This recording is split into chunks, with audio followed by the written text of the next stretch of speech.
তাসকিন যখনই টিমে থাকে ক্যাপ্টেনের জন্য সহজ হয়ে যায়, টিমের জন্য অনেক বাড়তি একটা এফোর্ট পাই আমরা সবসময় তার কাছ থেকে। সো ওই আশা করেই তাসকিন আবার আসছে এবং আমি আশা করবো যে এই সিরিজটাও ভালো করবে। এখানে ট্রেনার ফিজিওর অনেক বড় একটা কমেন্ট থাকে যে কে কি অবস্থানে আছে। সো এই ম্যানেজমেন্টটা লাস্ট কয়েক বছর ধরে ভালোভাবে আমরা করতে পারছি এবং সবাই ক্লিয়ার কে কখন খেলবে কার কি অবস্থা। আপনি যদি এখন আমাদের টিমটা দেখেন, আমার মনে হয় যে বোলিং অ্যাটাকটাও এক্সপেরিয়েন্স, ব্যাটসম্যান বেশ কয়েকটা ব্যাটসম্যান আছে অনেকদিন ধরে খেলছে এই ফরম্যাটে, এবং টেস্ট ক্রিকেটে আমার মনে হয় যে স্পেশালি ব্যাটসম্যান গুলো সেটেল আছে, বেশ কয়েকটা সিরিজ একসাথে আমরা খেলছি। সো এক্সপেরিয়েন্স এর দিক দিয়ে আমি বলবো যে ভালো একটা দল। সো উইকেটটা যেরকমই থাকুক, ভালো পেসার ভালো স্পিনার আমাদের দুই দিকেই আছে। তো আমার মনে হয় যে প্রপার স্পোর্টিং উইকেট থাকলে আমাদের টিমের জন্য ভালো। বাট এগেন কালকে কি হবে বা এই নেক্সট 5 দিনে কি হবে উইকেটটা, এটা আসলে ওয়েদারের উপর অনেক কিছু ডিপেন্ড করে। সো ওই অনুযায়ী ওই অ্যাডজাস্টমেন্ট গুলো আমাদের করতে হবে এবং আমি মনে করি যে যেই ব্যাটসম্যান এবং বোলার গুলো আমার টিমে আছে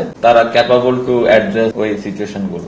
পেস বোলিং ডিপার্টমেন্টে আমি বলবো যে দুই দলেরই ভালো পেস অ্যাটাক, বাট আমাকে যদি জিজ্ঞেস করেন আমি বলবো যে আমাদের পেস বোলিং অ্যাটাক হয়তো সামান্য একটু আগায় আছে লাস্ট কয়েক বছর যদি আমি দেখি ওরা যেভাবে বোলিং করছে।